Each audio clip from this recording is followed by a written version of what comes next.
एक बातमी पाहणार आहोत। शक्तीपीठ महामार्गाला होत असणाऱ्या विरोधानंतर महामार्गाच्या समर्थनार्थ शेतकरी कोल्हापुरात एकत्र यायला सुरू झालाय।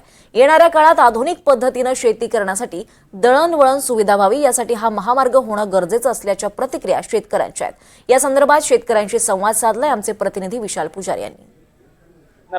काय नेमकं तुमची जमीन किती आहे, कोणत्या गावातून तुम्ही आहात? मी पट्टणकोडलीतून आहे, तालुका हातकणंगले, जिल्हा कोल्हापूर। माझी स्वतःची 1 एकर शेती जाते। 1 एकर? हा, माझा गट नंबर आहे 1721 आणि 1722। 1721। तर शेतकरी विरोधात आहेत, राज्यभरातले शेतकरी विरोधात आहेत, पण तुम्ही समर्थन देताय, काय नेमकं कारण काय याचं? आम्ही महाराष्ट्राच्या विकासासाठी आमची जमीन आमचा योग्य मोबदला घेऊन आम्ही सरकारला देणार आहे। आणि आम्हाला ज्यावेळेला आम्ही मुंबईला गेलो होतो त्यावेळेला आम्हाला अनिल गायकवाड साहेबांनी सुद्धा सांगितलं आहे, आम्ही शेतकऱ्यांना 4 पट मोबदला देणार म्हणून आम्हाला सांगितलं। किती गावातले किती शेतकरी आहेत तरी पट्टणकोडलीतले? पट्टणकोडलीतील 70 शेतकरी आहेत। 70 शेतकरी समर्थनार्थ किती आहेत?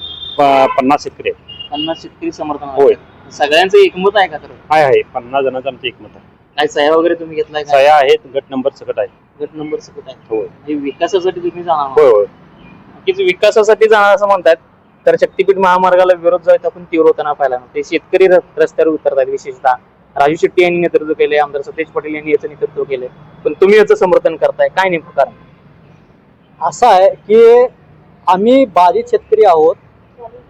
शिरोळ तालुका दानोळी माझं गाव आहे, बाधित शेतकरी आहोत आणि आम्ही शक्तीपीठसाठी आमची जी जमीन आहे 1410 गट नंबर मध्ये, त्यातील आम्ही जमीन 11 गुंठे माझी जात्या। शिरोळ तालुक्यामध्ये साहेब हा मुळात भाजीपाला आणि ऊस उत्पादक पिकवणारा हा तालुका आहे। आमचे तालुक्याचे नेतृत्व राजू शेट्टी साहेब करतात शेतकऱ्यांचे नेते म्हणून, पण त्यांनी असं सांगितलंय की शेतकऱ्यांची संभ्रम अवस्था का निर्माण त्यांनी केल्या, हेच आम्हाला दुर्दैव वाटतंय। की उत्तम शेती, मध्यम व्यापार, कनिष्ठ नोकरी असं पूर्वीच्या काळी होतं।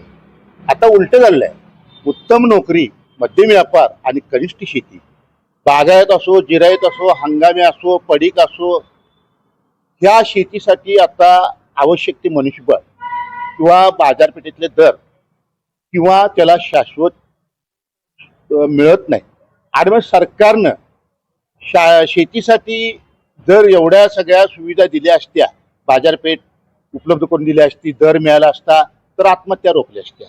आज परिस्थिती अशी आहे, शेतकरी नेते म्हणून गेणारे शेट्टी साहेब सुद्धा याचा अंतर्मुख होऊन त्यांनी विचार करावा।